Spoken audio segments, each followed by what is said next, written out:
Baik. Assalamualaikum warahmatullahi wabarakatuh.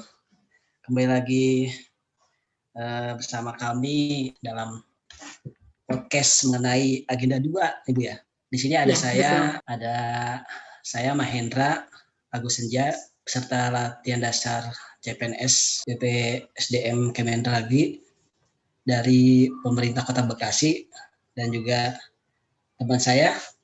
Saya Imanda Kartikasari dari Ombudsman Republik Indonesia, penempatan kantor pusat. Di sini kita di kelas A12 kelompok 1. Betul. Ingin membahas tentang agenda 2 yaitu aneka.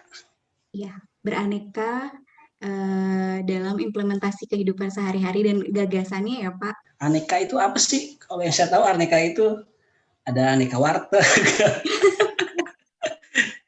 Kalau dalam beraneka untuk aneka ragam itu apa sih ya? Aneka itu A-nya itu akuntabilitas, nasionalisme, etika publik, komitmen mutu, dan anti korupsi, Pak. Oh, jadi aneka itu singkatan ya?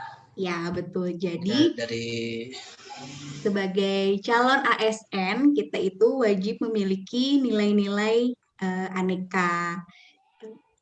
Contohnya seperti kayak akuntabilitas itu lebih kepada merujuk tentang pertanggungjawaban atas pekerjaan dan amanah yang sudah diberikan. Jadi seperti kita itu bertanggung jawab untuk membuat sebuah laporan dalam pekerjaan kita contohnya. Mungkin kalau di Ombudsman setiap bulannya kita buat namanya itu e-kinerja. Jadi setiap bulan itu kita merekap apa yang sudah kita lakukan. Kalau di Pemkot Bekasi gimana tuh Pak? Oh gitu. Kalau saya dari pemerintah Kota Bekasi khususnya Dinas Pendidikan ya, itu biasanya juga dalam pembelajaran kan disuruh membuat rencana pelaksanaan pembelajaran yaitu RPP. Itu juga biasanya dilaporkan ke kepala sekolah. Terus untuk tanggung jawab ke pemerintah Bekasi yaitu sama sih Bu, mengisi kerja setiap harinya apa yang kita lakukan selama pada saat hari itu juga. Terus juga mengimplementasikan dengan melaporkan evaluasi pembelajaran kepada orang tua, yaitu mungkin dari hasil pembelajaran siswa dilaporkan melalui misalnya pembagian raport, PTS atau PAS. Begitu sih Bu kalau misalkan dari segi pendidikan saya sebagai guru ya. Jadi lumayan juga ya Pak, pelaporan itu banyak juga ternyata. Ya banyak. Itu juga sebagai bentuk transparansi tanggung jawab kita kepada masyarakat sih. Betul. Karena kan bagaimanapun berarti laporan itu pasti akan dilaporkan kepada orang tua juga ya. Iya. Betul, itu akuntabilitas Bu ya. Iya, itu akuntabilitas. Terus kalau untuk nasionalisme Pak? Nasionalisme ya. Kalau nasionalisme itu rujuk pada pemahaman mengenai nilai-nilai kebangsaan, memiliki pokok kekuatan dalam menilai kecintaan individu kita terhadap tanah air. Itu tertuang dalam sila-sila mungkin Bu ya. Iya. Mungkin lebih ke rela berkorban juga ya Pak untuk kemajuan bangsa, saling menghargai juga. Kebetulan kalau pasti juga kita sama ya Pak, setiap hari Senin itu pasti kita ada upacara. Kalau mungkin iya betul tuh. Iya, upacara sambil menyanyikan lagu Indonesia Raya ya. Betul. Kalau dalam pendidikan sih biasanya itu sebelum memulai KBM dulu pas tatap muka. Itu biasanya kita sebelum KBM biasanya bagi yang muslim itu melakukan tadarus. Tadarus setiap pagi, dan yang non muslim itu ada pendampingnya, gurunya. Jadi melakukan bersama-sama. Habis melakukan tadarus itu kan merupakan amalan cilak 1 kalau nggak salah Bu ya. Iya, betul. Yang Maha Esa. Nilai-nilai ketuhanan. Terus juga terus habis tadarus dilanjut bener Bu itu dengan menyanyikan lagu kebangsaan Indonesia Raya. Itu bersama-sama satu kompleks sekolah itu bareng-bareng biasanya. Bersama-sama Setelah ya. bersama-sama, setelah itu baru melakukan KBM, kegiatan Langsung belajar kegiatan mengajar. belajar mengajar ya. Iya, Sama sih kalau di biasanya Ombudsman juga kurang lebih seperti itu. Paling kalau di Ombudsman juga salah satu bentuk kecintaan terhadap tanah air juga mungkin dengan memakai batik ya Pak. Kalau di iya Ombudsman betul. kemudian kita nggak ada seragam coklat itu, jadi semua pegawai itu wajib memakai batik. Kalau nggak batik kemeja. Jadi batiknya itu ya batik kita pakai setiap hari, batik Nusantara. Apalagi kalau ada hal-hal penting, acara penting itu udah pasti pakai batik. Jadi Iya, iya, setiap hari itu cinta negara pakai batik. iya. Kalau di sekolah juga ada waktunya pakai batik hari apa? Biasanya sih 2 hari itu Ah, batik, iya, pakai iya. batik, terutama untuk siswa. Terus juga pada sela-sela istirahat siang itu biasanya kita juga sholat zuhur berjamaah. Jadi siswa-siswi khususnya yang beragama Islam digiring ke masjid untuk melakukan sholat. Setelah itu baru istirahat. Begitulah kira-kira. Mungkin poin selanjutnya juga ada juga ya Pak, etika publik ya. Nah iya nih Kalau etika publik nih. ya etika publik kan lebih kepada refleksi terhadap norma baik atau buruknya dari sebuah tindakan dan keputusan dalam pelayanan publik. Kalau di Ombudsman itu karena kita itu lembaga pengawas penyelenggara pelayanan publik, jadi kita juga pasti mengedepankan etika publik. Jadi ketika ada laporan dari masyarakat itu kita wajib banget untuk ramah, sopan dan santun dalam menyambut masyarakat yang ingin melapor baik dalam tatap muka ataupun online karena bagaimanapun juga masyarakat itu dengan datang ke ombudsman aja berarti kan mereka sudah percaya gitu kan Pak dengan kinerja ombudsman, oh mereka pasti akan membantu kita gitu kan. Jadi dengan cara menghargai mereka itu yaitu dengan sopan santunnya itu karena sebagai bentuk memang kode etik juga ya Pak kalau memang ramah itu Iya kan betul.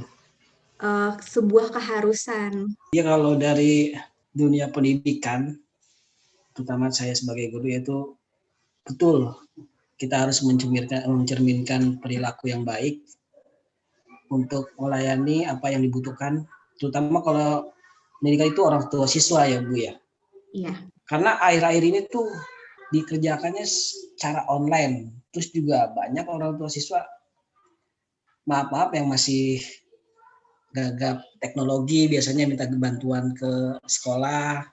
Nah di situ kita juga bisa melayani dengan sopan dan santun. Apalagi kemarin adanya lulus-lulusan. Nah, anak-anak yang lulus itu dari mau masuk ke jenjang berikutnya, pendaftarannya online juga. Kemarin juga ada beberapa bulan ini kan para siswa itu dikasih akun ya Bu ya, akun belajar dari Kemdikbud. Iya. Nah, dari beberapa orang tua siswa dan siswa itu sendiri mungkin ada yang nggak bisa. Nah, saya juga sempat membantu untuk mengaktifkan akun tersebut tuh. Wih, mantap. Ya mungkin implementasinya kurang lebih seperti itu sih ya. Jadi Iya sih. tanggung jawab kita dari ASN untuk masyarakat masalah sih. Seperti itu Betul, sih. betul. Oke, terus poin selanjutnya itu apa tuh Pak? Tadi terakhir itu etika publik ya, berarti masih ada 2 poin Komitmen mutu lagi. nih. Ya, komitmen mutu. Nah, yang selanjutnya itu komitmen mutu. Ini merupakan pemahaman konsep mengenai efektivitas, efisiensi, inovasi, dan mutu penyelenggara pemerintah. Iya. Kalau dalam pembelajaran itu inovasi juga sangat dibutuhkan ya. Iya, Apalagi betul sekarang Pak. dalam keadaan kayak gini dipastikan belajarnya itu lewat online atau pembelajaran jarak jauh. Nah, di sini kita juga bisa membuat dalam pendidikan itu membuat media-media yang efektif untuk disampaikan kepada para siswa. Seperti itu sih kalau dalam Biar dunia pendidikan efektif, jadinya. efisien, dan cepat. Iya. Tapi Sama juga Pak, kalau di Ombudsman juga seperti itu sih, karena mungkin sekarang lagi pandemi dan memang kita mengurangi tatap muka ya, ketemu orang secara langsung. Iya betul. Jadi laporan-laporan masyarakat itu yang biasanya masyarakat langsung datang ke kantor untuk melaporkan adanya maladministrasi, itu kita coba arahkan secara online. Jadi secara tidak langsung kita pun dipaksa untuk mempercepat digitalisasi gitu. Jadi dengan membuka ada call center juga, ada WhatsApp, pengaduan by WhatsApp itu kan serba online juga ya Pak. Jadi Betul. dan lewat email juga, lewat Zoom juga. Jadi meminimalisir untuk apa ya, masyarakat itu Adanya, jauh-jauh datang ke ombudsman. iya Karena betul. banyak juga masyarakat itu yang kadang dari luar daerah sengaja datang ke Jakarta cuma untuk melapor. Jadi kan kasihan udah jauh-jauh pandemi gitu kan. Jadi semuanya itu dicoba untuk lebih dipermudah lagi. Berarti dengan adanya inovasi itu masyarakat sangat terbantu Bu ya. Iya, sangat terbantu sekali. Dan itu juga Mantap. menjadi peningkatan mutu juga untuk ombudsman gitu. Oh, ternyata Iya benar-benar. dengan adanya digitalisasi ini, semua pekerjaan itu menjadi lebih cepat. Dari sistem birokrasi juga kita juga sama sih, Pak. Jadi kayak membuat semacam tanda tangan online. Jadi kalau dulu tanda tangan kita harus Hmm, selalu tanda tangan basah, kalau sekarang tuh bisa iya tanda betul. tangan online lewat Iya barcode iya. gitu. Jadi mempersingkat birokrasi juga untuk urusan surat menyurat. Ya, Terus hikmah untuk pandemi, Pak, iya benar. Selalu ada inovasi di balik pandemi kedesakan ini. keadaan. Iya, benar. Jadi kita bisa karena Benar-benar. keadaan sebetulnya. Iya benar-benar. Yang Tapi terakhir nih yang paling seru nih, Pak. terakhir nih apa tuh anti korupsi? Anti korupsi. Nah ini kalau anti korupsi sih kita sewajibnya tidak melakukan yang merugikan negara dan merusak Betul. sendi-sendi kebersamaan serta mendapat tercapainya tujuan nasional. Di Iya. sini ada poin-poinnya tuh anti korupsi yang bisa diimplementasikan apa ya kira-kira di dalam lingkungan kerja kita ya. Kalau Kalau hal yang simpel itu mungkin dari jujur dan disiplin juga ya Pak, dalam nah itu, dan tidak menerima gratifikasi. Dari hal nah iya, kecil mungkin kita dalam korupsi waktu. Kadang kan ada juga tuh Pak suka dengar cerita oh pulangnya tuh lebih cepat dari seharusnya. Nah, itu juga kan masuknya korupsi waktu. Jadi dengan kita oh iya benar. disiplin masuk dan pulang sesuai dengan jam yang ditentukan itu sudah mengimplementasikan nilai-nilai anti korupsi itu. Anti korupsi itu sama lah semua ya di semua instansi itu ya harus Iya, betul. disiplin, jujur, Sederhana juga, sederhana juga benar ya untuk ya, penampilan mandiri, kita. adil. Sama sih dalam lingkungan kerja saya juga namanya ada fingerprint. Jadi setiap hari itu kita absen langsung di mesinnya Oh iya, sesuai betul. jam pulang. Pergi pulang itu selalu absen sesuai jam yang sudah ditentukan. Iya betul. Sama Pak, di Ombudsman juga ada fingerprint dan bahkan kita juga ada sanksinya kalau misalnya kita memang ada korupsi waktu. Jadi kalau misalnya kita itu pulangnya lebih cepat dari seharusnya, misalnya harusnya kita 8 jam kerja, ternyata kita baru 7 jam kerja, itu kita ada pemotongan juga Pak setiap setiap bulannya. Jadi Oh iya, dalam sehari kalau kita korupsi waktu, kita tunjangannya terpotong 1 sampai 3%. iya sama-sama sama benar. Sama ya. Ya, itu juga Iya, sebagai bentuk saksi dan juga membuat kita disiplin juga ya, Pak. iya. Jadi kita juga tidak terpatok, dipotong segini ini. Berarti jangan seperti itu emang. Kalau Iya, sudah betul. waktunya masuk, ya masuk waktunya pulang yang pulang sesuai dengan jam kerja kita itu juga rasa bentuk tanggung jawab ya. Iya, betul. Kayaknya pembahasannya aneka Cukup ini panjang. cukup panjang. Oh, Mudah-mudahan sama satu lagi, Pak. Kalau apa misalnya tuh? Bapak setelah Latsar ini kira-kira akan mengimplementasikan juga nggak nilai-nilai Nah, aneka ini dalam kehidupan ketika kembali lagi ke instansinya? nah itu yang diharapkan sih pasti, walaupun sedikit demi sedikit sudah ada yang dikerjakan dan nantinya lagi akan ditingkatkan lagi, insya Allah mudah-mudahan kita Iya, menjadi betul. ASN yang beraneka. Kalau Ibu sendiri?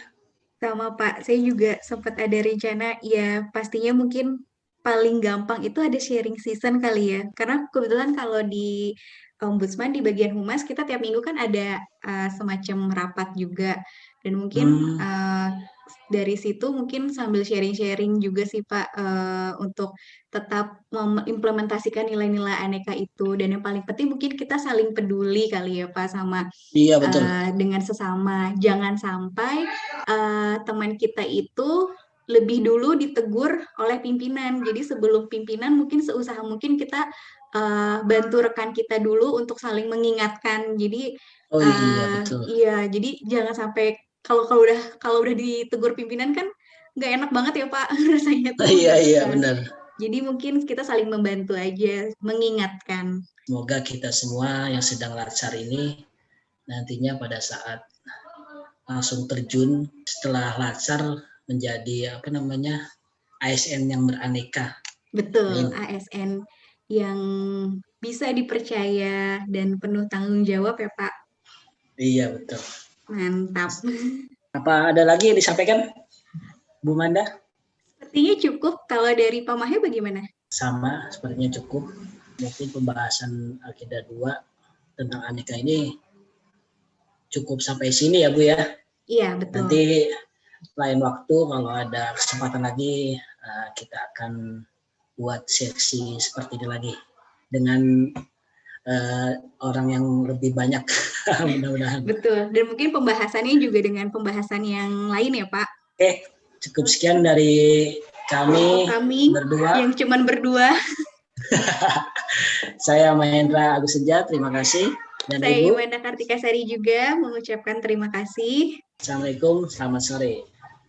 Assalamualaikum warahmatullahi wabarakatuh. Sampai bertemu lagi dan sampai jumpa.